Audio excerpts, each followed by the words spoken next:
So there are two main creepypastas we're here to discuss, but I had one that I kind of want to read right off the top that's not on the list, but honestly more formative. This is from 2007. So you're with your honey and you're making out when the phone rings. You answer it and the voice is, "What are you doing with my daughter?" You tell your girl and she say, "My dad is dead." Then who was phone? And I really think that says it all. That says a lot about art, the internet, horror, because like I'm kind of chilled. So probably should have put a content warning at the top because it's pretty fucking scary. Pretty Um, spooky. so yeah, the good news is there will be nothing scarier than this the entire episode. So, you've already made it over that hump. So, come on in, welcome to the episode. Spooky, this extra spooky episode. Socialist shelf. Read good books and organize yourself. Socialist shelf. Read good books and organize yourself.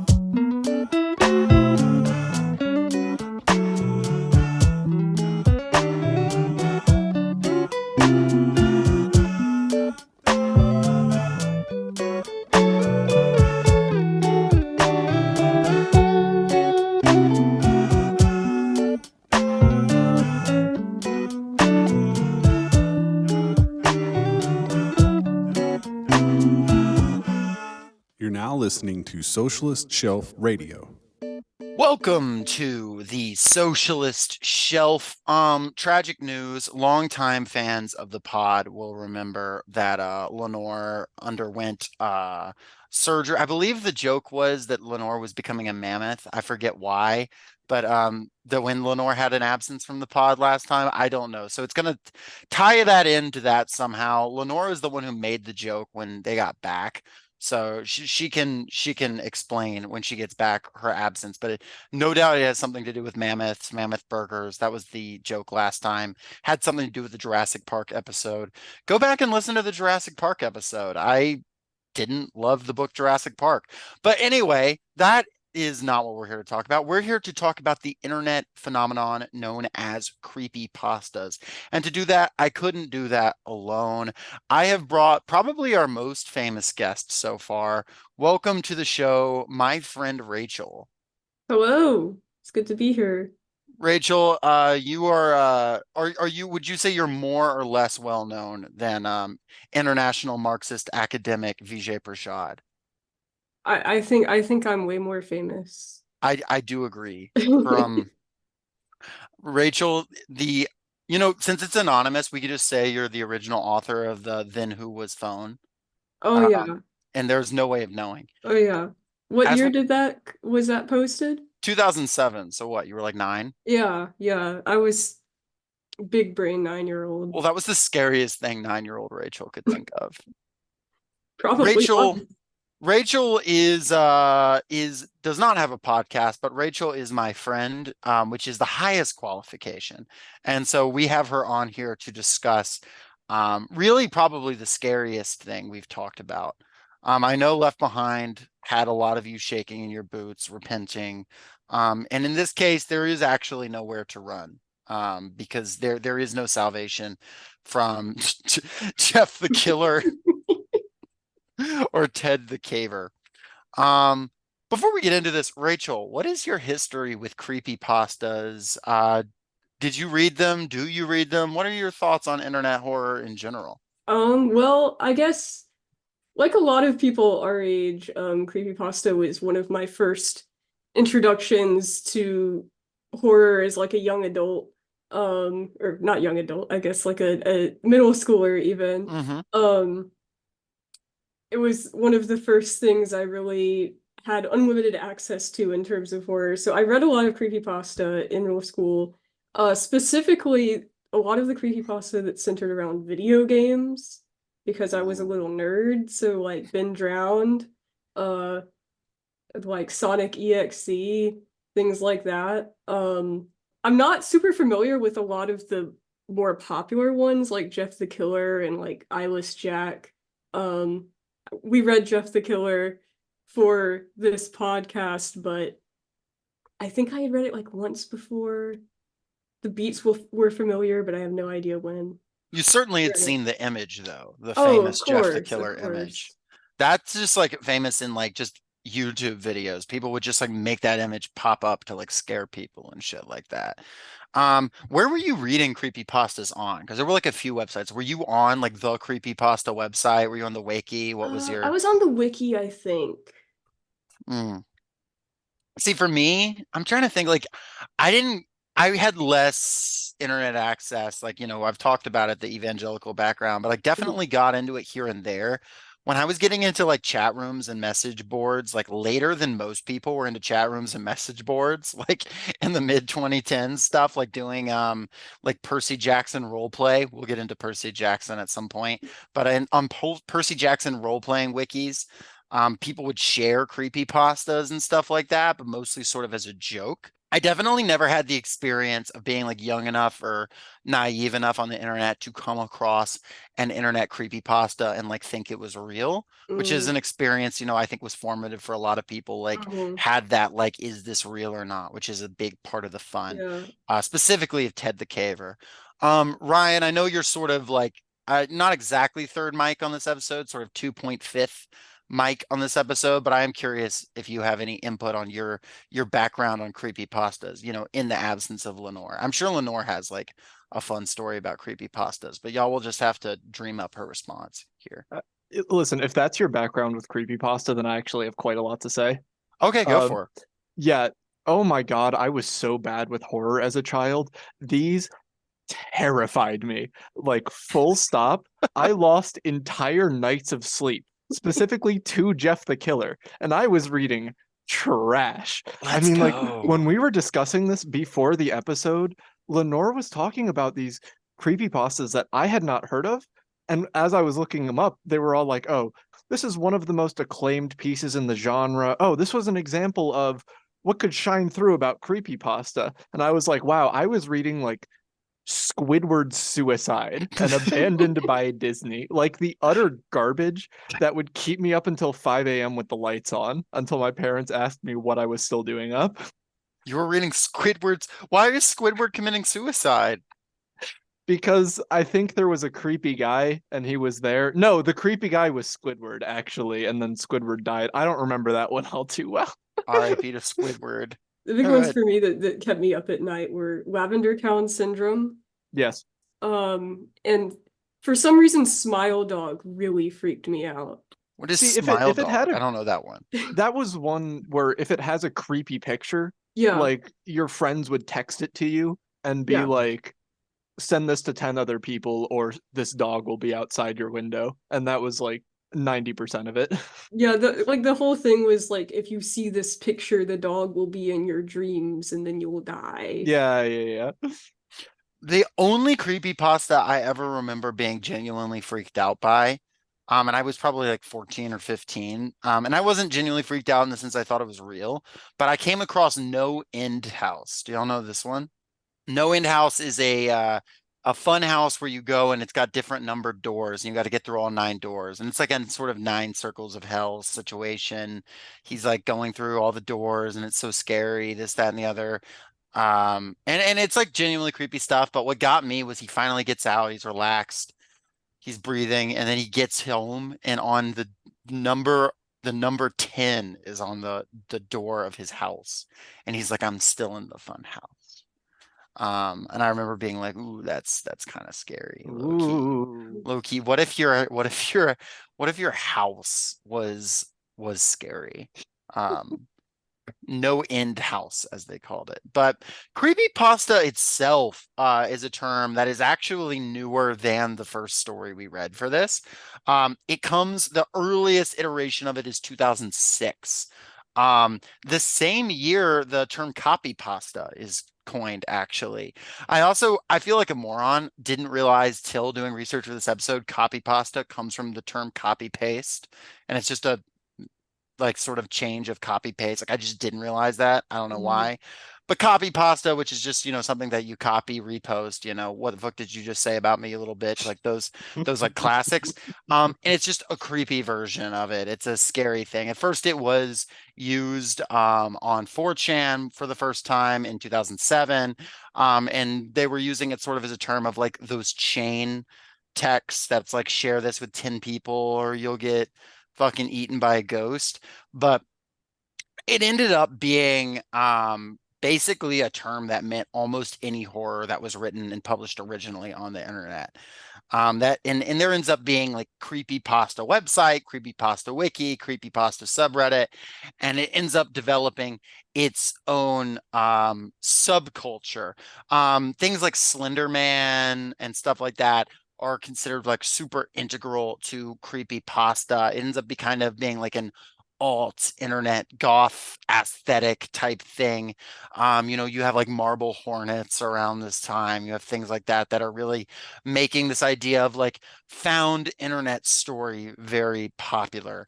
But one thing that was but like what's considered kind of the first creepypasta, and people debate over this. There is a older example people point to from the 90s talking about the what's called the Black-Eyed Kids. People were pointing to that as the first creepypasta, but there are even older examples. The Black-Eyed Kids just being like what it sounds like, evil children with black eyes. But those were actually getting published in like fake letters to the editor in like newspapers and stuff like that. So people actually kind of put that as a sort of older than the creepypasta, even though it did show up on the internet. The creepypasta aesthetic itself definitely like emerges out of this like I won't even call it early internet because it's not really once you get into the 2000s, it's not early internet anymore, but like pre-internet we currently have like you're going around two different websites because the whole internet hasn't been consolidated into like three websites, right? Like you're clicking onto blogs, you're going to different places, you're going on to something like an Angel Fire website, which is what Ted the Caver was made on. Yeah, like going on a whimsical romp instead of Right. just endlessly scrolling through Instagram or Twitter. Exactly. And the internet is a like place you go, like in a room, like a computer room, you sit down. And it's like um there's a certain vibe to like what a creepypasta is from this era that I feel like isn't exactly captured in the same way by like just a scary story posted on like r/no sleep now. You know what I mean? Hmm. But Ted the Caver is the first thing we're going to talk about because it is widely regarded as the first creepypasta. If you Creepypasta Wiki acknowledges it as the first creepypasta, even though, like I said, older actually than the term. Had either of you read Ted the Caver before this?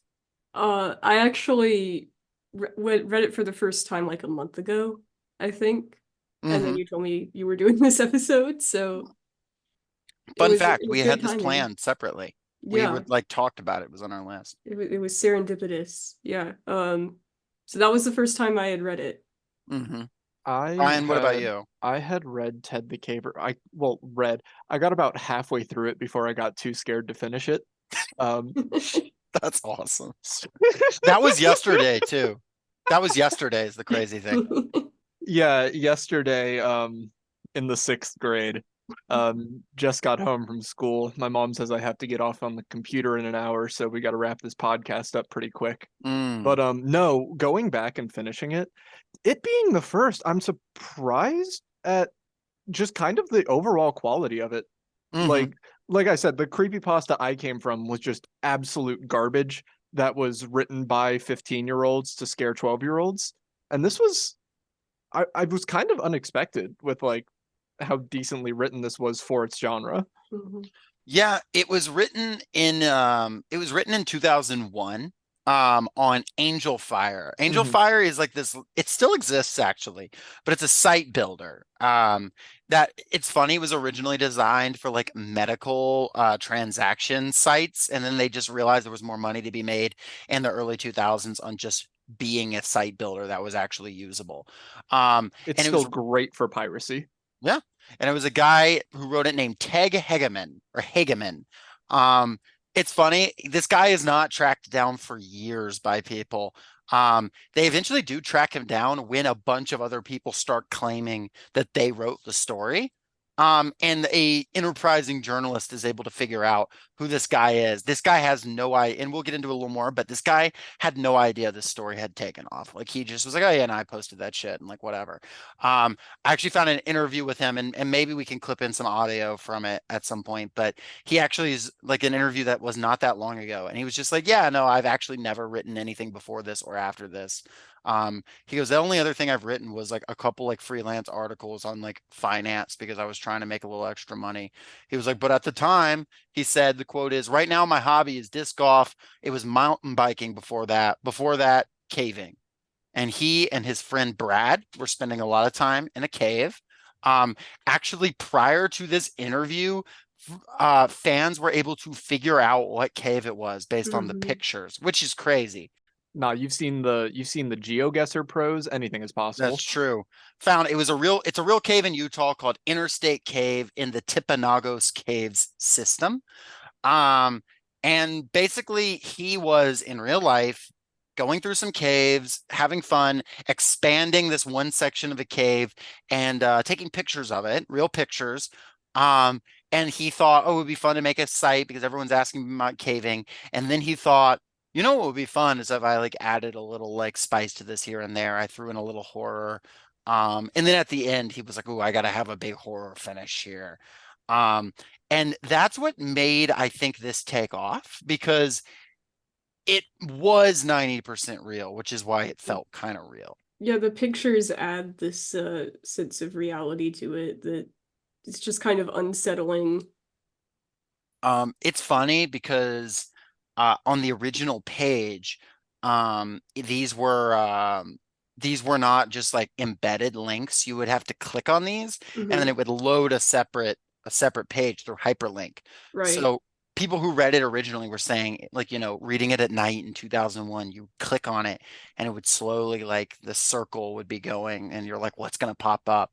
And none of the pictures are actually have anything horror related in them, but apparently, like, that was a big part of what like freaked people out when they were originally. Right, like the Yeah. anticipation of something scary. Oh I yeah, will say there's absolutely. one that's kind of scary, but it's not for horror reasons. It's just that Yeah. he's stuck. Like, I don't like that tight Oh yeah, caving. the idea Yeah, of being in such a tight space is just I that's the don't know Yeah, how worst. people do that for fun. I feel like you see that picture before you even read the story. Yeah, yeah, Hmm. Like I absolutely. absolutely heard of Ted the Caver from that picture. Hmm. It also had a lot of authenticity added to it just from it being like uploaded to an early 2000s website. Yeah. Like if something like that were to exist today, be like, oh, that's just some guy on the internet lying for clout. We're extremely used to that by now. Hmm. But back then, it took like a good bit of effort, or at least more effort than it does today, to get stuff out into the world onto the internet. And so, legitimately feeling like you stumbled onto just some weird corner, as you would do, like throughout the course of browsing the internet, and getting kind of creeped out by the prospect of, oh my god, this someone could have went through that, right? Well, Like no way, but right? yeah, and also it's like it's not like he's posting this on Twitter or even Facebook, MySpace, Exactly. anything, Yeah. right? He's not going viral. In fact, the original website didn't get, I mean, it has a lot of clicks now, but it didn't actually get that many clicks. Like he said for a while afterwards, he checked how many clicks it got, thought it was funny that like, oh, a few hundred people read this besides who I like sent it to. Haha. But it was actually on like other message boards, people like copying and pasting it, Mhm. and then eventually you have people starting to claim that they wrote it and writing finishing to it, which includes the widely loathed story Fear of Darkness, which is a sort of into Ted the Caver, where you see the monster and it's a dark monster that has smoke coming off of it. And it turns out that the cave was an ancient Indian burial ground. Oh, Ooh. classic. Right, like and a lot of people were like, "Well, this sucks." Like, Yeah. and no one believed it. Like the sort of pall of like this could be a real thing is instantly shattered, you know, when you do that. And he that's actually when he was like contacted. Someone was like, "Hey, were you the original author?" And he like produced proof that he was like the one who took the original pictures. And he said that weekend when he was contacted, he spent the whole weekend searching Ted the Caver and realizing like there were, you know, roughly like tens of thousands of people who had read, you know, at the time who had read this thing. more It now. wasn't until that late? Yeah, he didn't That's realize. incredible. Yeah, he was just like, I didn't realize that was a thing. Like this guy is very checked out, like of like the internet in general. This guy does not know what a creepy pasta was until he was like called and interviewed about it. Good for him. Good for him. Yeah, no, he basically dropped like the goat creepy pasta and just vanished into Utah. And he says he plays disc golf now. That's his new hobby instead of caving, which is much safer. Yeah, less ghouls. Less ghouls. Also, we find out B's name is Brad, so that's pretty cool. Brad. But we can talk about the actual story itself. But you know, he said, and one thing I like is he said himself, in today's social media era, this basically wouldn't be possible. There was a tactility to the early internet. Yeah. And that's a great like insight, a tactility to the early, like the clacking of keys, the lack of touch screen. There's just like there's something solid about it. Anyway, kind of interesting. But we can talk about the actual story, you know, divorced from its context. You click into it, and I found the original site. It is still up, and it is like, you know, this ancient ass site that you have to like click through, or you can read it on the Creepypasta website, which is not a much better put together site, to be perfectly honest. It's pretty crusty, yeah. Yeah. I will say, like, there are very two distinct experiences you get versus reading it on the original site and reading it on the wiki. It might be a little easier to read it on the wiki, because I found that scrolling my eyes across my entire computer monitor the entire way through was a little exhausting. But also, I'm not getting bombarded with like ads for local dentists and like dating sites that take you out of it. So every single time I recommend the original site rather than the wiki, unless you've got a good ad blocker. Ryan, would you rate his site construction above or below Marxist.org? I was about to bring that up. Rachel, have you ever tried to peruse Marxist.org, the biggest archive of socialist literature?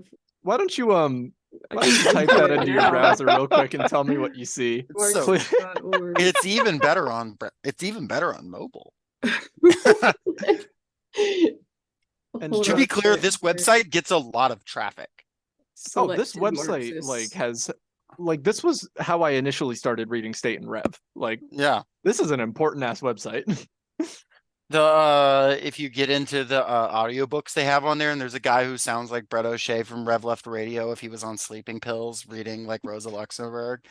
Oh my God. But yeah, no, it's similar vibes, this like old internet. The difference is there is actual moderators still on Marxist.org, and what they're doing, I'm not sure. Shout out to those guys for doing the work, but also, you know, Squarespace is a thing. Like, I have to say the blue text on the black background on the Ted's Caving page, Angel Fire's site, was murder on my eyes. So it was pretty bad.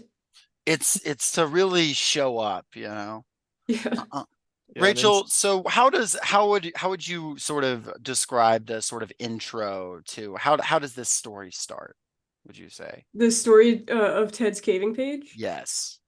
Yeah, so basically we just get kind of this hint that something's going to happen. He mentions, you know, a lot of people have been asking me about what happened in this cave. So I'm just going to tell the story here. He posts his journal entries that he says he's been taking throughout his caving expedition, with his notes added. The notes are the blue text that were awful for me.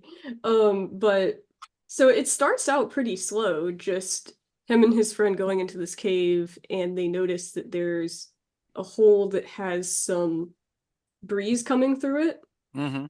I've got a quote. January 30th, 2000.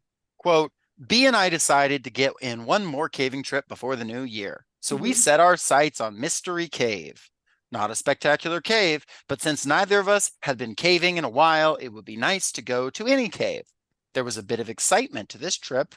There was a small passage in the lower portion of the cave that I wanted to check out to see if it was possible to get past it, end quote. And what you'll note from there is this is not like this exquisitely written thing, but this doesn't feel like a short story, right? It feels like this dude just threw together Ted's caving page. It feels like a blog entry almost. Which is what makes it work, to be honest. Mhm. Because like as a story, as you'll see, if this was exquisitely written, it's only like a pretty like 4 out of 10 story if written even in really good language. But when written in the language of just like this guy is just kind of uncovering it, it makes it a little more interesting, I'd say. For sure, yeah. Yeah, it sounds like an internet rant at some points. Mhm. Maybe not a rant, but yeah, it definitely feels like something I could believe that I was reading posted completely sincerely at the time. Right, it just feels like some guy sat down at his computer and started telling you a story that happened to him. Which like 90% of it did is the Yeah. thing. Like, I mean, he even says like in his interview, he talks about it like, you know, that most of this feelings, like even the horror feelings, were real feelings he experienced when cars would drive above the interstate that the cave was underneath and it would rumble. And he was Right. like, it feels like there is an ancient evil in here. Right, the rumbling sound does sound horrifying. Can you imagine being in that tight space and then like, I don't know, if there's an earthquake, like is there even a body to find? Like just pancaked, you know? No, Right. Elon Musk's got he's got his submarine. He'll send that down to get you. That design. Every time I remember when what was that, was the Chilean miners or was that the Mhm. kids that were stuck or Wasn't that the something like- kids? Yeah. And And then then he he got was really like, mad when somebody else saved the Yeah. kids. When someone who actually knew what they were doing rescued the kids instead, so he But the started calling them a submarine- pedophile. Yeah. The submarine had like grabbers on it, claw right? arm! To get the kids. It's so cool. No, it's a great idea. The children famously children don't need to breathe, actually. Yeah. You know what the funny thing about Elon Musk is Elon Musk has definitely been scared by a creepypasta before, like as like a 40-year-old man. Like I'm certain he has. I In don't fact, think he reads anything other than Twitter posts, but no, sorry, continue. no, this is I have evidence to the contrary, We've got actually. receipts. I was gonna break it Oh. out later, but this is a good time for it. Grimes and Elon Musk, they both said their first conversation was about Rocco's basilisk. That makes so much sense that Grimes brought it up. An unbelievable amount of sense. Kind of a slay for Grimes to bring it up, kind of cringe for Elon to bring it up. I have double standards here. Those Rachel, are do reasonable standards. you know Rocco's basilisk? I don't. It's like creepy pasta adjacent, I'd say. It's creepypasta for nerds. It's creepypasta for Elon Musk. It's and I this is kind of derailing, but like this is how these are. Fucking it's basically, what if there's an evil AI god and it's possible to bring it into existence, but by knowing about it, you are then obligated to bring it into existence, and if you don't bring the evil god into existence, then it's going to torture you forever. That does sound like something Elon Musk would like. And he's like, whoa, this is actually blowing my mind, bro. Yeah, he was just in a K-hole the whole time, and then he heard artificial intelligence and was like, oh, yeah, that's pretty fucked up. Makes a lot of sense. I can't do a good Elon impression because it's just it's this very strange voice, but yeah, in his voice. But anyway, if only Lenore was here. Lenore could do an Elon. Lenore, save us. Anyway, you've got them exploring this cave, and they're like, I want to go through this little hole in the cave. And it's not, they post a picture, it's too small. So they start chipping away at it. And they spend a long time chipping away at this hole. That would be like, it's probably like 25% of this is about them like going out, coming back in with a drill and chipping a little more. Yeah. And frankly, it makes me surprised that like this story was able to get popular because people like kept reading this. I'll be honest. It's got ominous vibes to it, even when it's, It's true. at that stage. I don't know. I think it kind of had a decent build up there. The only time it really felt like it was kind of taking me along for a ride was the on caving chapter where he just describes climbing equipment for like 7 paragraphs. Yeah. I mean, it's a lot of time. Like we chipped away and then I slept and we chipped, but I get, it's not, it's not too tedious. I will say, that's where you get like the first, I heard the sliding of the rock. Yeah, That's things true. are still Sometimes the happening wind at is that there. point. Yeah, the wind Like that goes away, that's it true. comes back. He hears things. But then I also will say the on caving part, I believe, had the like like the total darkness section. Like, Mm. and we'll get to that, I suppose. I do like and this is real, they named the passage Floyd's Tomb, which is actually kind of fucked up because there's Yeah, a real guy named Yeah, there's a Floyd real guy Collins that that was who the died first like that. that was the first note I took. I was like, and my note just says lol. And that's not a thing that's not an added thing. That they he really actually did named it that. that. Yeah. That's just asking for trouble, honestly. Yeah, guys, climb into Floyd's tomb. I think that's the exhilaration, though. I mean, you're already a guy squeezing yourself into a 7-inch crevice for your own personal enjoyment. What about naming it Floyd's Tomb doesn't just heighten that experience? I guess so. True And enough. I'm honestly on my first full read through, I suppose, the other day, I was like, oh, he's already describing it in these sort of ominous tones. Like one of the first things he said was like to describe the whole was like wind howling from the other side of the passage. It was a low, eerie noise. And I'm like, okay, guy, you're already like setting this up to be an internet horror story. But then you just remember the concept of like, when was the last time you just went into a cave by yourself? That's already scary on its Yeah. own. Hmm. No, that one picture of the guy who like died upside down is like the scariest thing I've ever seen in my entire life. Like that one, like just Yeah. diagram that people Oh my draw. God. Yeah, I remember now. Hmm. Just horrifying shit. But the total blackness part is interesting. I can read from that, like, because it talks about that. Please do. That was one of my favorite sections of this piece. Quote, as has been my tradition for all the years I've been caving, the party reaches a point in the cave, usually at the deepest part of the cave, that all lights are extinguished. Complete blackness fills the eyes. For a moment, the individual caver strains the eye muscles, focusing in and out with the expectation of catching a crumb of light somewhere in the false night. After several futile moments, the caver turns his head at a sound, perhaps another caver, only to have the other senses return, and then heighten. The sounds, smells, and feelings that have been overlooked to this point come racing to the caver in perfect detail. The pain of their own behind sitting on the cave floor, the smell of dust, sweat, guano, the sound of modern material shifting on age-old rock as cavers attempt to find comfort on this solid foundation. At the back of every caver's mind at this time is, what if? What if a person had to climb out of the cave with no light? Would he make it? Would he find all the turns and bends which got him to this place? If not, would a rescue party find him in time? That's pretty effective. That's too real.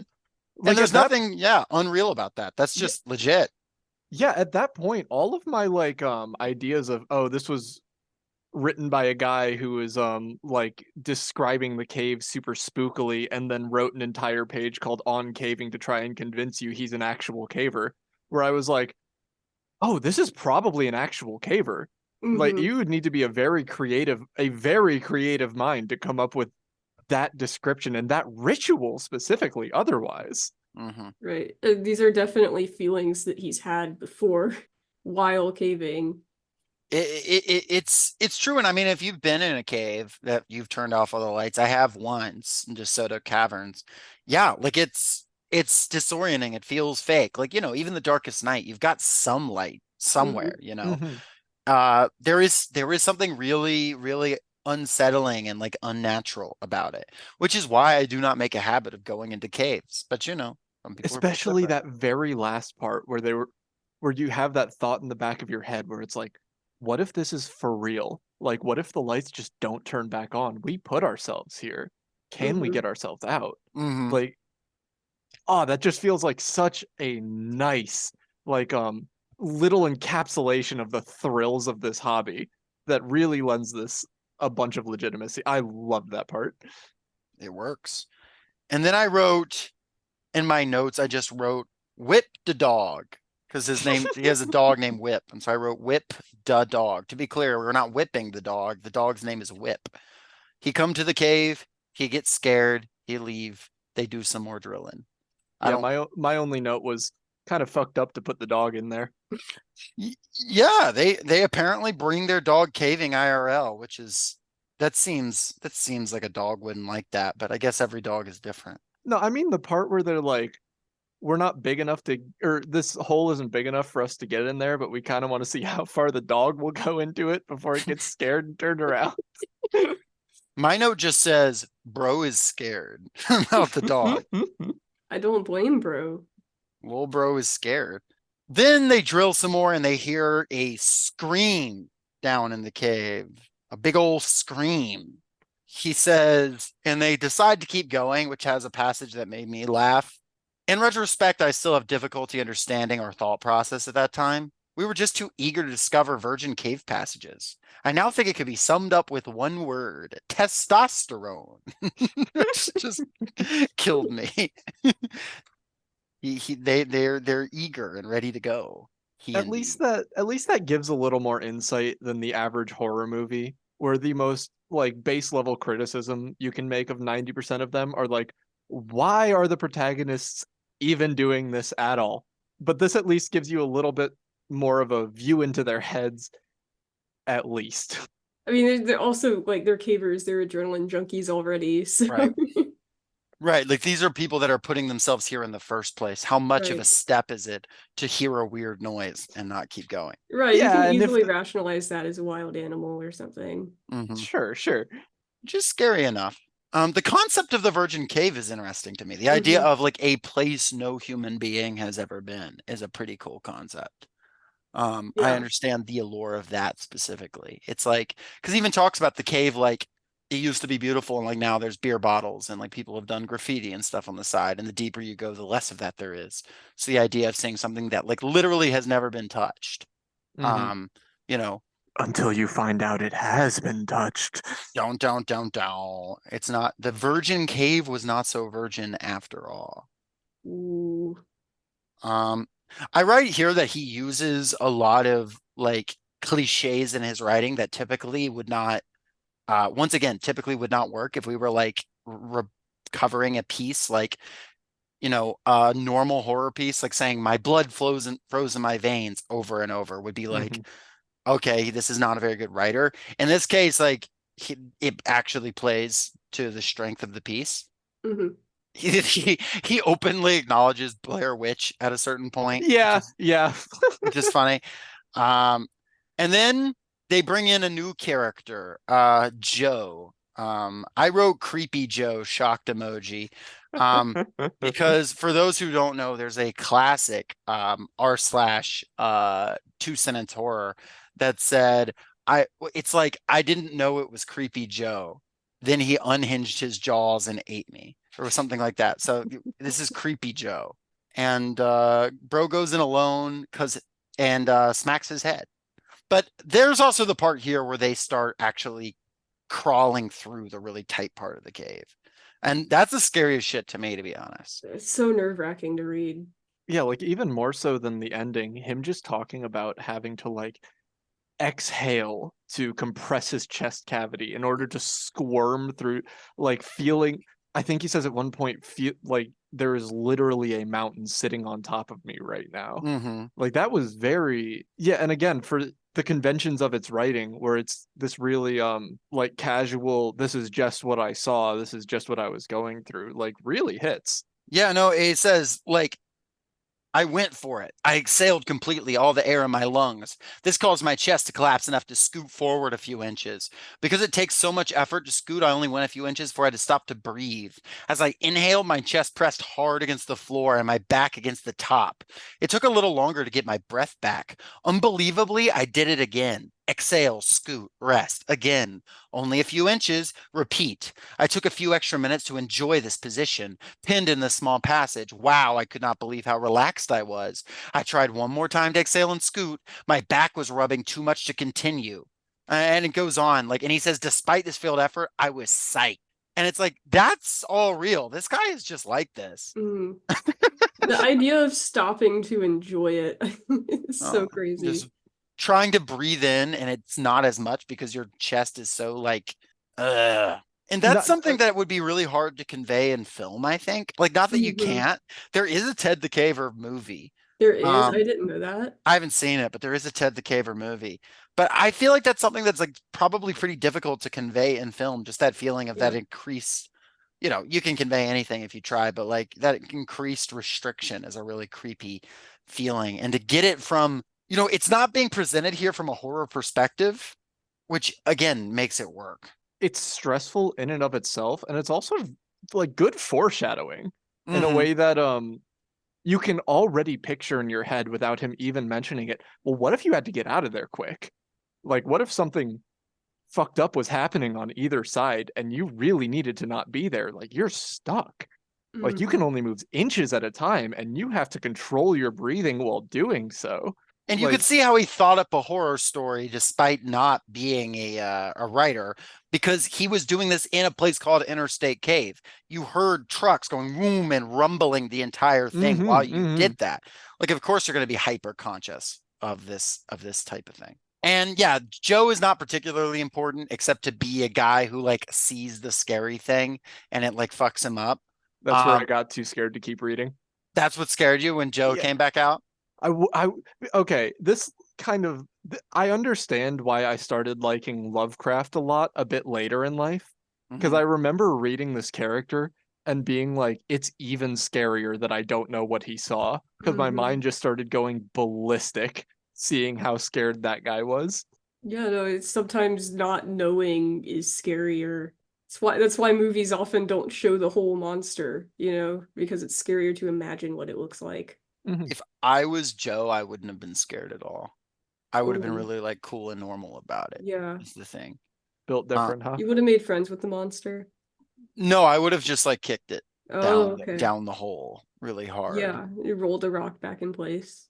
Yeah, I would have been like, go back down there, monster. You have lost. The same way that like I said it in the Ballad of Black Tom episode. If I saw Cthulhu, I could easily comprehend him. Y'all wouldn't have This seduced it? No, I'm just built different for real, seduce huh? the monster. That's what Lenore would say. Let's be frank. Let's be frank with ourselves. But eventually our main guy encounters the monster, sort of, because he goes in, he sees the big cave, Ted does.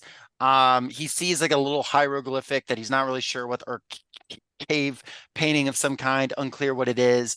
And then as he steps a little further, you have him saying, quote, "From behind me, I heard the scraping noise. It was loud. It was close. It was coming from the large room I had just left. I wheeled around to face whatever had made that noise. When I did, I lost my presence of mind and stood up at the same time. Crunch! My helmet crashed into the passage ceiling. My light broke and I was buried in the heavy darkness. Pain shot through my neck and down into my back. The helmet had protected my head, but my neck was nearly numb from the impact. Fear enveloped me and my knees began to weaken. I slowly and involuntarily slumped to my knees. I gently set the camera down as I began to see stars from the pain in my upper back. The scraping noise lasted only a second, and now the only sound I could hear was my own panic-inspired breathing. Not only could I feel the fear thick upon my chest, but the darkness seemed to hold me in place. I felt like I was vulnerable from every direction. I wanted to turn and look behind me and to the side of me and in front of me. Everywhere I looked, I saw black. This was the most horrifying part to me. The total darkness, being alone and totally vulnerable in this enclosed space with, you don't even know what. You don't know what caused that noise and what it could do to you if it wants to hurt you, which we, we'll get to that. But It's also like built up so well from that yes, on caving chapter where exactly. yeah, he says, what if you're where we all sit and experience the darkness? Well, now you're experiencing darkness and there's a creepy guy there. Yeah. Yeah. What if there was a creepy guy? We were Oh, saying is the best horror. yeah, that's what most horror boils down to, there's a creepy guy. A lot of times, once you get past that, it's too much. When you interact too much with the creepy guy, it's like, Mhm. oh, well, we've interacted with the creepy guy. He's just a guy now. Yeah, Gotta remain yeah, creepy. exactly. He's not as creepy. I will say the scariest point for me happens just before this. Okay. Like you mentioned where he says the Blair Witch Project. Yeah, that Hmm. was right after where he starts seeing like creepy carvings on the cave, and I'm like, yeah, okay, very Blair Witch Project, huh? And But then he starts talking about that round rock on the side of the page, or on the side of the cave. And this is where I think the internet horror aspect really starts to kick in Okay. with the pictures. Because he's taking this grainy 2001 picture and is like, hey, you can't really see it, but there's a very round rock at the end of this photo in the dark. And you kind of have to like look really, really close to see it. And I don't know if he did this on purpose or if this is just an effect of getting you to stare into a dark, Mm. grainy internet picture. It kind of looks like there's the outline of a face to the left of it. Like, tell me if y'all saw that, because it's Do not you what have the he's picture? highlighting. I Yeah, don't yeah, think I yeah. saw that, but I can look. Yeah, I can see what like. Oh yeah, I see it. Yeah, yeah, yeah. That's a big part of the horror for me because it's like, oh my God, this guy writing it doesn't even know what he's looking at. Like me, Mhm. the reader, I can see what's going on. And you have to There's keep in mind, I mean, exactly what he said in that interview, the tactility of the early internet, right? You're imagining you're in the computer room, right? With your big bulky computer, your big bulky 2001, Dell or whatever, and it's late and you're on this website and this picture took a second to load. It's a separate hyperlink hmm that you hmm clicked on and then the circle went and then it loaded and it's whatever and you're staring at it and it's grainy. There is, you're not looking at this on the phone, probably, not definitely not in 2001. Mhm. So there's also like an of its timeness that makes this work well, which makes it interesting because it is actually a unique and separate art form. It's what makes a creepy pasta not just a short horror story. It actually is a separate thing for this reason. You could say later on, okay, these are just short horror stories, but for the reason of like this could actually only be done on the internet and like on a specific time on the internet. It makes it work. It makes it work really well. It's really cool. Yeah, now that you mention it, even before it had to have even before the term creepy pasta got coined. Five Because years before. Yeah. yeah, at that point you were going on to r/no sleep and being hmm like, oh, okay, I know I'm looking for scary stories. hmm Right. Yeah, no, this guy had no like this was not his intent. Like he basically wrote this like this would be funny if my friends started reading about my caving expedition and then they got like scared. Like And that then was there based and then there was a creepy guy. Yeah. right. That was his entire idea behind this. Like it's a really a work of accidental art. It's really cool. This is definitely like the peak of the scary. They run out of the cave and the rope is getting pulled and they shred Mm. their arms and legs and it's very, it's very, dramatic chase scene, yada yada.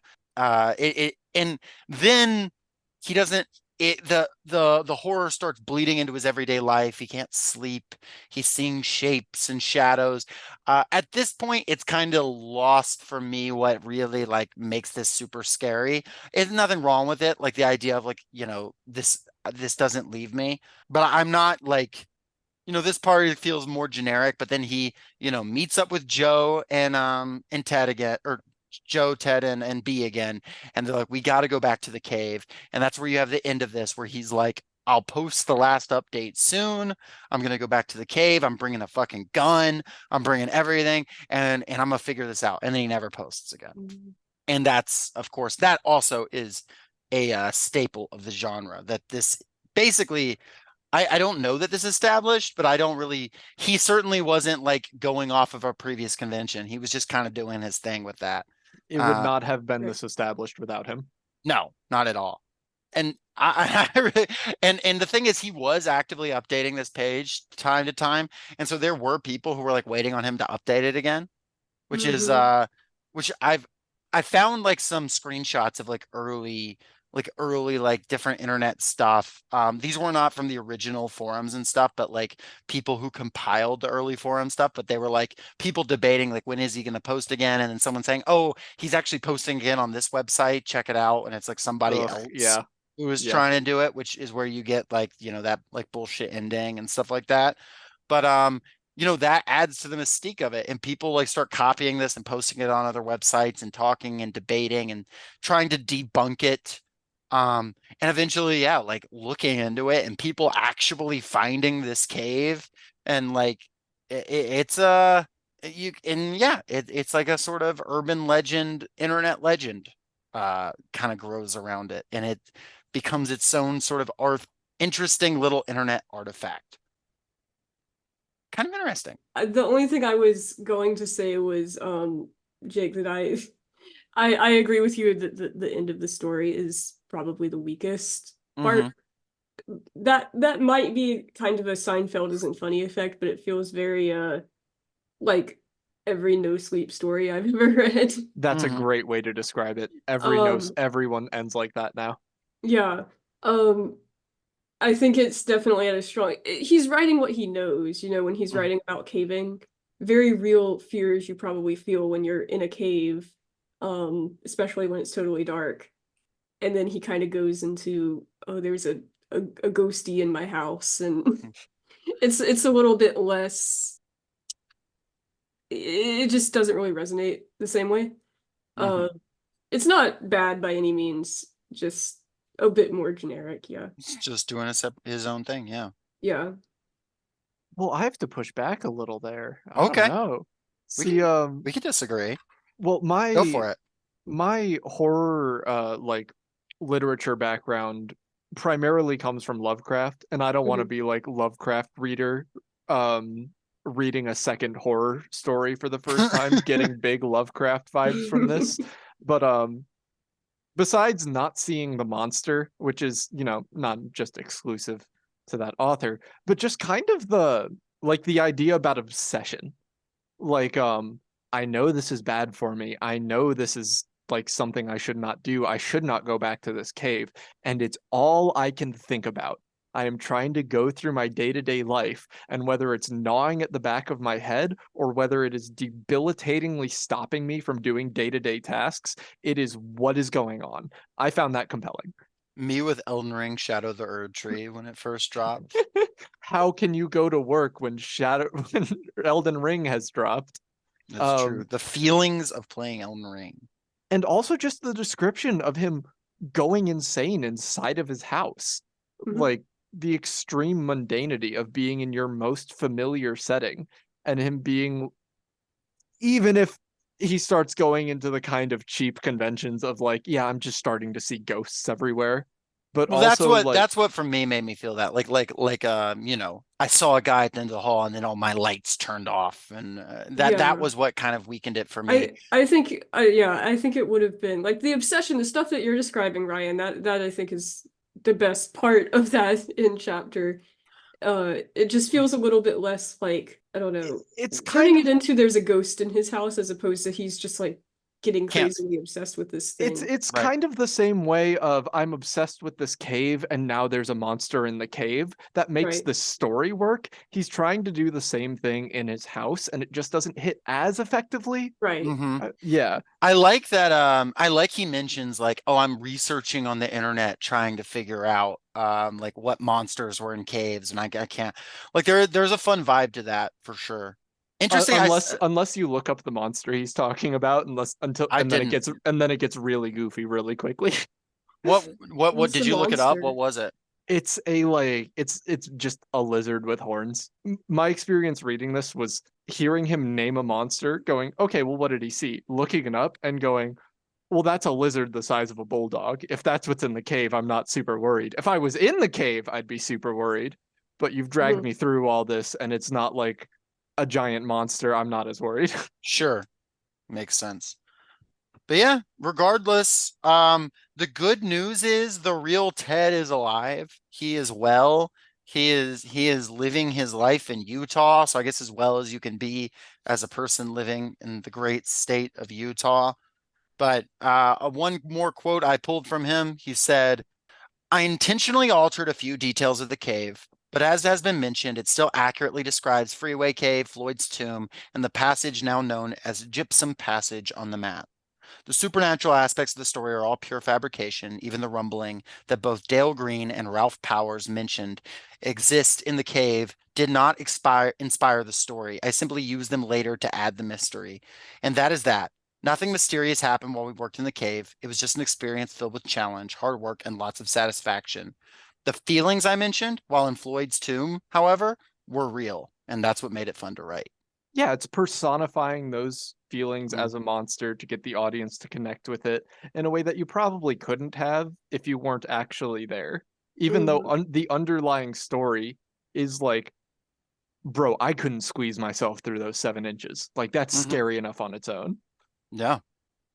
Um, there's something even scarier than that though. Like Much, much scarier. that maybe you should turn off the podcast because Content warning for the rest of the episode. content warning because We're there's a not just we're not just caving, we're killing. Jeff the Killing. it was an accident. I realized Ted the Killer, Ted the Caver, and Jeff the Killer. Uh, A happy parallel. you might think that all cop or creepypastas were named thus. They weren't. They should have been though. They should have all been Slender the Man, and so on. Lil Wayne, The Secret.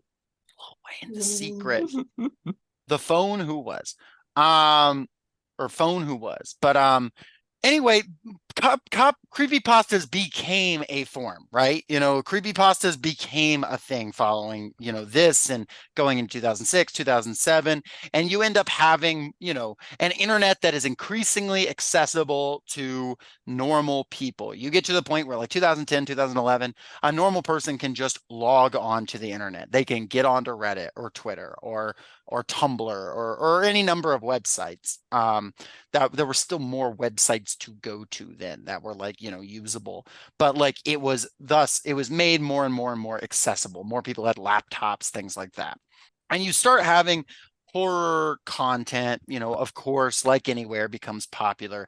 Things like screamer videos where just like on YouTube you just have a video that's supposed to scare you and pop out. And there is an image that became popular in screamer videos of it's like a bleached white smiling face with black eyes, and it would often be accompanied by someone hissing "Go to sleep," and that was Jeff the Killer. And you can look up Jeff the Killer, see the image. It's an ugly image. People have done research to see what the actual original image is, where it comes from. There's a lot of people who've claimed to have found the original unedited image, this, that, or the other. It's mostly fabrication. The actual original image first originated in 2005, again, older than Creepypasta and older than the Creepypasta written about it, on a Japanese message board. And then in 2007, accompanying it in Japanese and Filipino videos, and people started making content where they would post that picture and say the words "good night," and then would list people's names and addresses and say they were going to kill them. So that's kind of fucked up. Shouldn't do that. That was a pretty dark trend. Wow. Yeah, it was like a internet trend where you would be like, "I'm going to kill you," and it was like that face. I will Uh, say, Dox people. Japanese horror was kind of the peak of that. Just sending someone a creepy looking face. Like what immediately comes to mind is Momo. yeah. Oh yeah, Momo. Yeah, exactly. Exactly. In 2008, a user named Killer Jeff uploaded that picture to Newgrounds and claimed it was a picture he had taken of himself. Newgrounds. Yeah, he claimed it was a selfie. Not widely believed, and no one really interacted with Killer Jeff. Then a YouTuber named Sesseur, Sesseur, made a story for Jeff the Killer in 2008, claiming to be the person who uploaded to Newgrounds. It probably was, from what I looked, probably was the same person based on a few things. No real reason to think it wasn't. And the story in that version, the scars come from an accident where he was carrying around bleach and acid, and he slipped and dropped it on his face. The video was taken down for copyright infringement because it had copyright infringed music on it. So that entire channel is locked now. Rip. Well, actually, he was walking through a chemical plant when he got caught and then fell into. No, that's the killing joke. Never mind. Continue. Exactly. But then the version that is sort of known and loved emerges. It emerges in 2011. And someone uploads the creepypasta Jeff the Killer, and that's the one that really takes off. It's with the image and is claiming to be the definitive incarnation of Jeff the Killer. And yeah, it's really good. It's really, really Exquisite. good. Horrifying. Had either of y'all read Jeff the Killer before this? The beats of the story are very familiar, so I must have at some point, but I mean, don't have you remember seen when. anything with the Joker in it before? Because Well, no. I mean specifically the like going to the kid's birthday party and the bullies showing up and beating up on him until he snaps. I remember that, but I don't remember when I read this. a Christmas Maybe it was story. when I was younger. I think I mentioned at the top of the episode, yes, I read the whole thing, and yes, I was very scared of it. Fuck yeah. It was almost 100% the picture. And I mean, the also- picture is the scariest part by far, Yeah. no doubt. Also, it wasn't even the story that was the scariest writing about it. It was the lore surrounding it. Oh, 'Cause there that was tons of lore. Oh, dude, people riffing on it was honest. Well, okay, it's not much harder to write better than the original Jeff the Killer.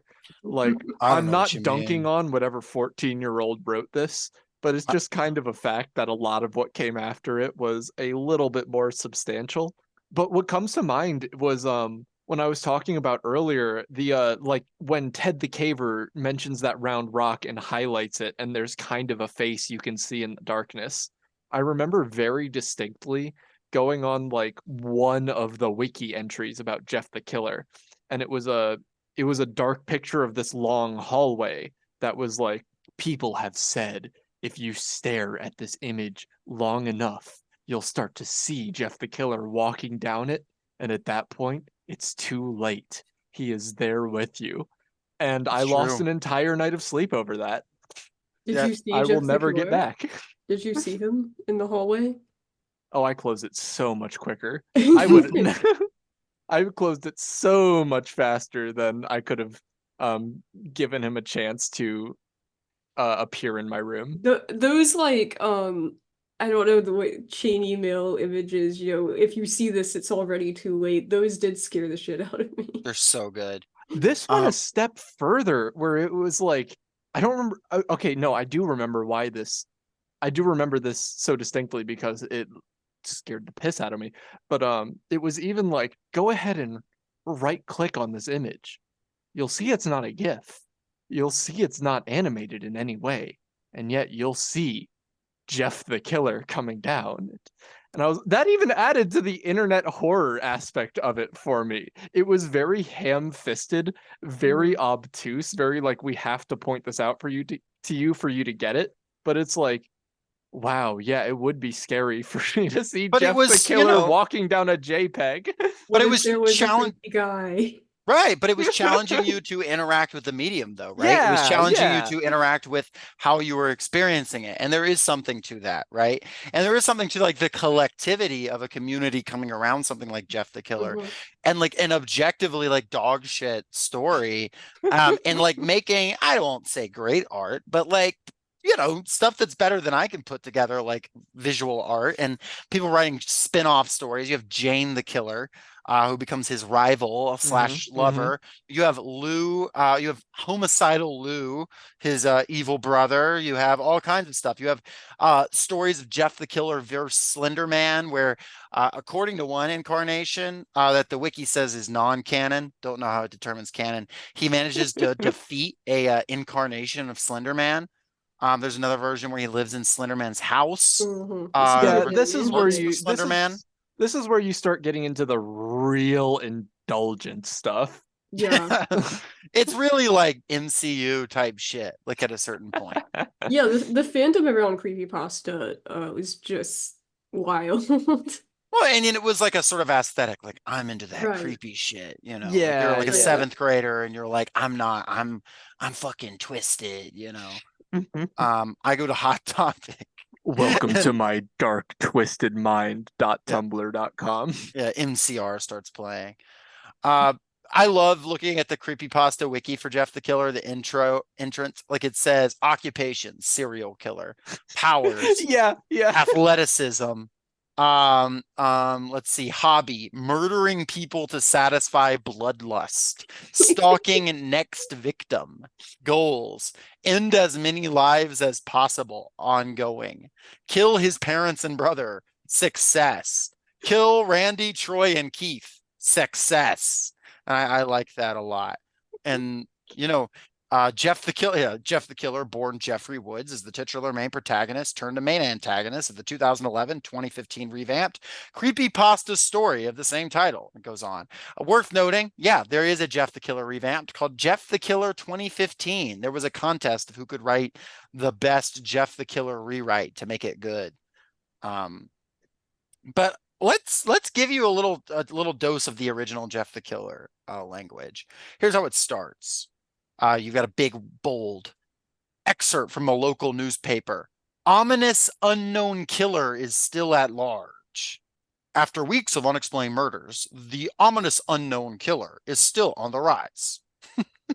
It's awesome. He's still on the rise. After little evidence has been found, a young boy states that he survived one of the killer's attacks and bravely tells his stories. I had a bad dream. I woke up in the middle of the night, says the boy. I saw that for some reason the window was open, even though I remembered it being closed before I went to bed. I got up and shut it once more. Afterwards, I simply crawled under my covers and tried to get back to sleep. That's when I had a strange feeling, like someone was watching me. I looked up and nearly jumped out of my bed. There in the little ray of light illuminating from between my curtains were a pair of two eyes. These weren't regular eyes. They were dark, ominous eyes. They were bordered in black and just plain out terrified me. That's when I saw his mouth, a long, horrendous smile that made every hair on my body stand up. The figure stood there watching me. Finally, after what seemed like forever, he said it. A simple phrase, but said in a way only a madman could speak. He said, "Go to sleep." Go to sleep. I let out a scream. That's what sent him at me. He pulled up a knife, aiming at my heart. He jumped on top of my bed. I fought him back. I kicked, I punched, I rolled around, trying to knock him off me. That's when my dad busted in. The knife, the man threw the knife. It went into my dad's shoulder. The man probably would have finished him off if one of the neighbors hadn't alerted the police. They drove into the parking lot and ran towards the door. The man turned and ran down the hallway. I heard a smash like glass breaking. As I came out of my room, I saw the window that was pointing towards the back of my house was broken. I looked out to see him vanish in the distance. I can tell you one thing, I will never forget that face, those cold, evil eyes, and that psychotic smile. They will never leave my head. Police are still on the look for this man. If you see anyone that fits the description in this story, please contact your local police department. And then it just launches into the story with no transition or anything like that. It's really cool. I love the little boy describing these weren't regular eyes. They were dark, ominous eyes. They were scary eyes. Ooh, which is literally how he describes things later in it. Yeah. Also, if you see anyone who fits this description, I think the only description of him is his eyes are dark and ominous. And he has a scary smile. His smile is scary.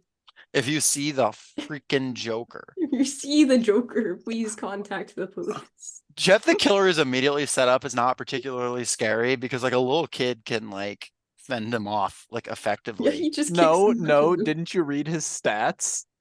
Okay, but the dad busted in. The man threw the knife and would have finished him off.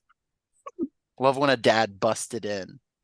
But then it gets into the story, and it's like, you know, what would y'all say about this tale? It's Believable?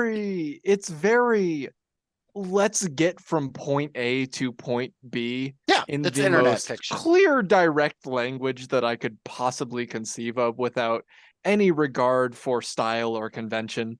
I don't want to be too mean because it's extremely clear that like someone under the age of 15 wrote this. Right. No, But- this is written by a young person. But it is funny because like this is like definitely at a certain time, like around 2011, like this was like the dominant prose on the internet. Like the way this is written is not, what's funny about it is not that it's the exception, it is the norm. If you were like reading this stuff, like this is just what it all read like, and it's a lot of fun to like, you know, all of a sudden some kid on a skateboard jumped over them only Yeah. inches above their laps. The kid landed and turned back to them. He kicked his skateboard up and caught it with his hands. The kid seemed to be about 12. He wears an Aeropostale shirt and ripped blue jeans. Well, well, well. Looks like we got some new meat. The Aeropostale name drop is so funny. It's And- sponsored.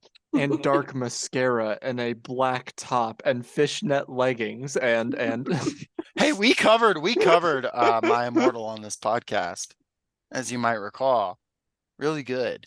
the writing hits a little different for me because I was in the creative writing club of my high school, Oh, hell yeah. but not because I was extremely into creative writing. It was because the girl I liked was in the creative writing club, Hmm. and I got to experience what it sounds like to hear something written by, someone like this, but also someone who wants to go through an editing process.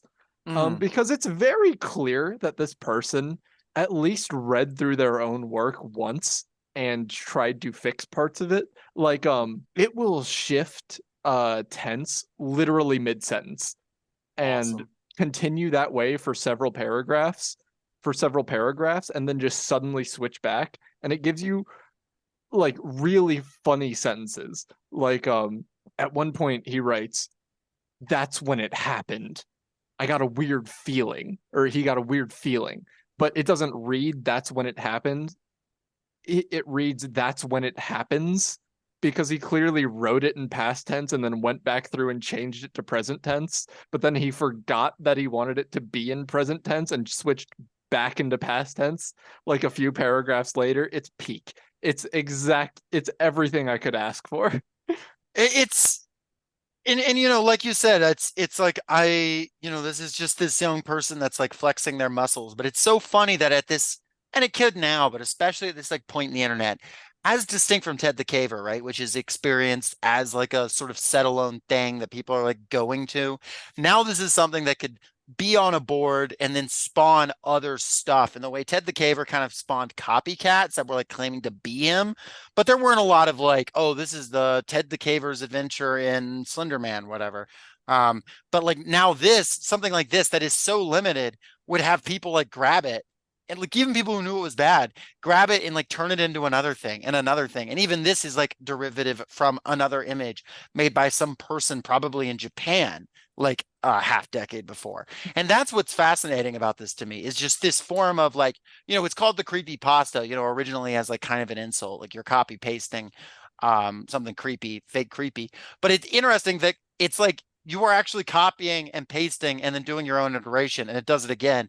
And it's like this elaborate game of telephone across the internet, in a way that like just this specific period was conducive to. And it says a lot about like the form the internet was in at the time, and how it has, shifted since. And like really just within our lifetimes from the since we were like in middle school to now, basically. Specifically, I think this was the phase where online horror was kind of jumping the shark in a way, Mhm. where like you have the believability of Ted the Caver, Right. and And obviously even stuff that was supposed to be self-contained and like try to convince you. Yeah.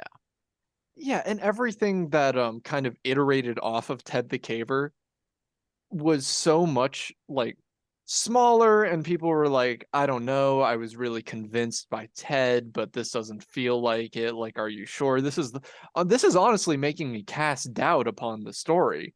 But every time someone wrote a new like Jeff the Killer thing, people were just gobbling it up. This Yeah. was like this was the It's content. Yeah. this was the critical mass of online internet horror, where people kind of buying into the idea. It's like that halfway point. It's that halfway point between this is a real story and this was written to scare me. It's kind of the convergence of the best of both worlds of that. Mhm. Rachel, when we're thinking about like this time on the internet and like why do you think I don't know, why do you think that it was like this point in like internet history that this kind of thing was like so prolific? Hmm. I don't know if I have a good answer to that. You know, a lot of the audience for this was young people, and I think that this was kind of I'm very biased, but I think that this was kind of a perfect era to be like a 12, 13-year-old on the internet. Hmm. There's so many rabbit holes to get lost down. Everything's not necessarily narrowed down to three websites, but it's more centralized than it was in the early 2000s. Hmm. So you have more communities forming that are focused on things like this. Right. I think that might be why. Because like, you know, I feel like we've been ragging on No Sleep a lot, but like, you know, I like plenty of stories I've read on No Sleep, no Oh shade. yeah. It's But just widely varies. It you just know, hits but like you different. go to horror communities like that, and it's a lot of you know why people are writing this. A lot of the same tropes proliferate throughout stories, they kind of get repetitive. And the whole culture around No Sleep is, you know, you pretend like the stories are real. Um, and I think that a lot of internet horror has kind of fallen into that group now.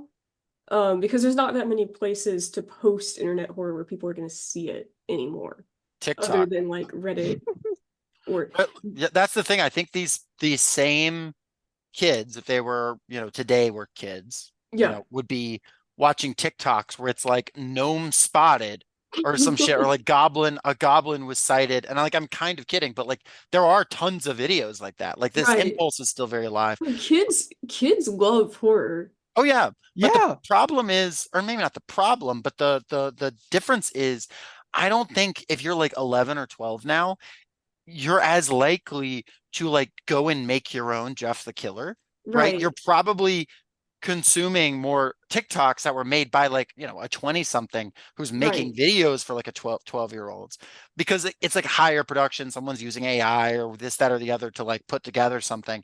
But like, like, if you're like a 12-year-old, I don't know if there's as many spaces to like write your Jeff the Killer and put it out there. Like and not that you couldn't find it, but I think like the apps like that kids are interacting with now, they're less likely to have this kind of like creative outlet and creative Mhm. community.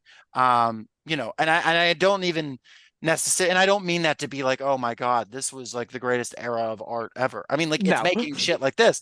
I'm just saying like it's like a fundamentally different dynamic. Yeah. Um, for Yeah. whatever that's worth. There's less like I guess motivation because the barrier to entry is a lot higher You got with to go viral. producing. Right. Right. Whereas like creepypasta, you know, you open a Word document and you write your story idea and you post it. Hmm. And maybe 20 people see it or maybe a few thousand people see it.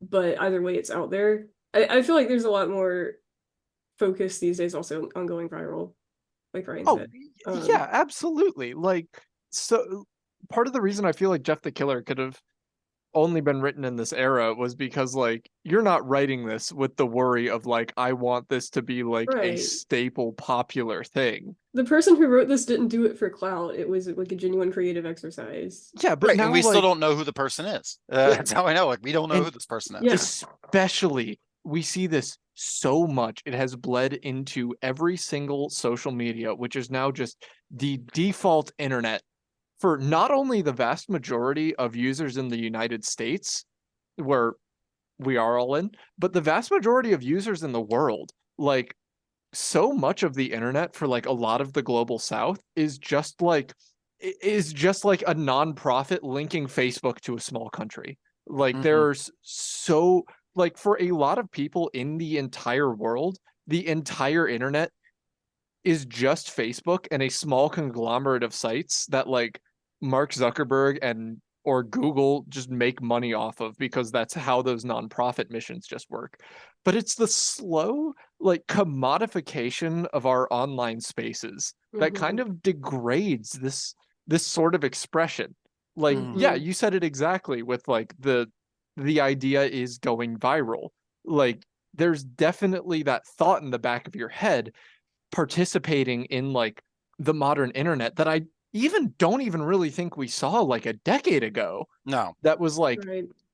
this, if this doesn't get like 100,000 shares, like, what does it mean? Like, obviously there are still people doing that. There are still people doing it for the love of the game. But so much of our internet is now commodified. Like, you can have a career just posting on one of those websites. And so much of the emphasis is on, can I get either social capital, or in many cases, real capital, just posting? Like, what's the point of writing this if I don't get that sort of recognition? Right. Yeah. No, I think you hit it exactly. And that's why we're launching Socialist Shelf Creepypasta dot for 14-year-olds by 14-year-olds. That's right. I've been 14 this whole time. Again, I want to emphasize, like, capitalism can never kill art. No, Like, God, no. there are still people writing works with the exact same pedigree as Jeff the Killer. Jeff the Killer will never die, and he is in fact coming for you. They're Now, just not getting they may just not have the same chance to reach consciousness as this more maybe not high quality, but more sincerely made content did. If you know what I mean. I'd say not that bad. It's perfect. I've never been more happy. Ha, ha, ha, ha, ha. Look at me. This face goes perfectly with me. He couldn't stop laughing. He stroked his face, feeling it. My favorite part was when the mom asks, like, is my son okay? And the doctor's like, yeah, this is totally normal. This You happens just take to him home. everybody. Yeah, they take painkillers, they go a little crazy, it's fine. Bro's got the Joker disease, my B. It even hits you with it a lot earlier, where he's like, he sat there looking at his ceiling when suddenly he got a weird feeling. Not so much pain, but ... a weird, feeling. He dismissed it as just a random feeling.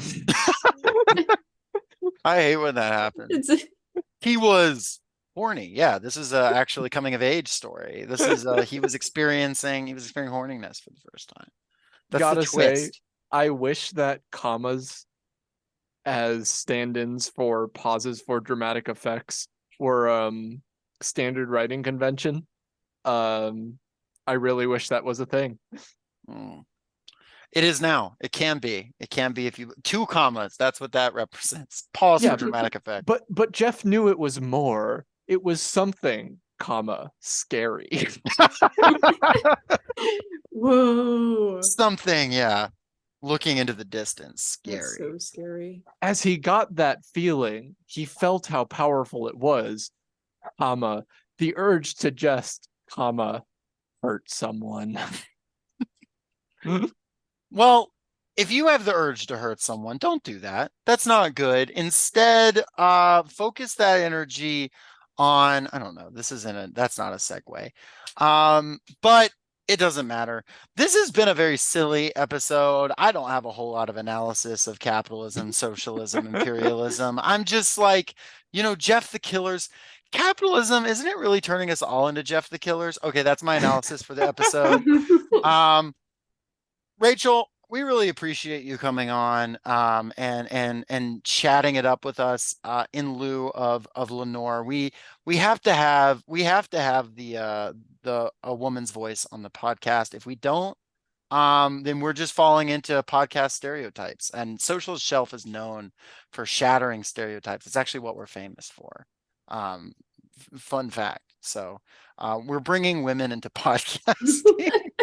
That's my new thing. Lenore hasn't been told that, but that's what we're doing, actually.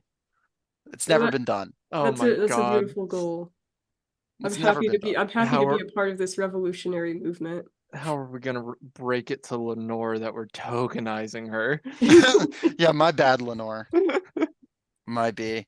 Um, well, Rachel, do you have any final thoughts here? And also, feel so, I guess you don't have anything to plug. That's what I would normally ask a guest. So if you have like a, I don't know, charity you want to direct people to, or just like something you want to shout out, or like something you want to tell people to go read, anything like that, now would be the time. Final Hmm. thoughts and final message to our audience.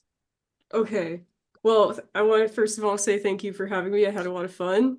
I don't have anything to plug. Good charity to donate to RIP Medical Debt. That's a good charity. Mm. I think that's about it. Rachel, do you have a book recommendation for our audience that you want to give Um, people? I book feel like your book recommendation is for going to me. be someone we already covered, is the thing. Have you guys already covered Parable of the Sower? Oh, yeah. Parable of the Sower was the second episode. Gideon the Ninth was I Hmm. forget. Gideon the Ninth was a Rachel recommendation. Yeah, that So shout was. out. That was calling out Jacob who still hasn't read Nona the Ninth. I'm going to hell for that, Jacob actually. has had my copy of Nona the Ninth for so long. Been a minute. I'm not going to deny it. It's been a minute. Well, But Rachel, you're really, wait, go ahead. no, I was just gonna say you're out there doing important work, so Nona the Ninth can wait. Like But covering creepy pastas. yeah, much more important. Well, Ryan, do you have any final thoughts before I take us home here? Oh, indeed I do. Man and girl go out to drive under moonlight. They stop at a side of the road. He turned to his girl and say, baby, I love you very much. What is it, honey? Our car is broken down. I think the engine is broken. I'll walk and get us some more fuel. Okay, I'll stay here and look after our stereo. There have been news report of stereos being stolen. Good idea. Keep the doors locked, no matter what. I love you, Sweaty. So the guy left to get full for the car. After 2 hours, the girls say, "Where is my baby? He was supposed to be back by now." Then the girl hear HERE, a scratching sound, and voice say, "Let me in." The girl doesn't do it. And then after a while, she goes to sleep. The next morning, she wakes up and finds her boyfriend still not there. She gets out to check, and man, door, hand, hook, car door. Thank you for reading Mandor Hand Hook Corridor. That's one of my favorite posts of all time. Thank you for listening to the Socialist Shelf. Thank you very much. And the last thing I'll say on a serious note, on a not that serious note, we've given up on Twitter. Fuck Twitter. I'm done with it. Our main home now is Instagram because, like we said, we're big fans of Mark Zuckerberg on this podcast. No, I'm kidding. But the Socialist Shelf podcast on Instagram, you can follow us there. If you're interested in seeing where we post or just listen to our episodes when they release. But if you're like interested in updates, this, that, and the other. And as always, you can email us at thesocialistshelf@gmail.com. Please don't send me it's been a while since we've gotten a mean email, but if you've got a mean email and you want to send it, don't send me a mean email. Just like write it, post it on a message board somewhere. It'll turn into an urban legend of its own. If you've got hot takes on Bill Clinton, best left out of our inbox. Shocking the takes that people have on Bill Clinton. The bombing of Yugoslavia was good, actually. Did you know that, Ryan? It was? Oh shit, I've got some reevaluating to do. Yeah, people really didn't like that we said that was bad, that he bombed Yugoslavia. Well, folks, thank you very much. And I don't wanna scare you, but if you've listened this far, it's already too late. Bye.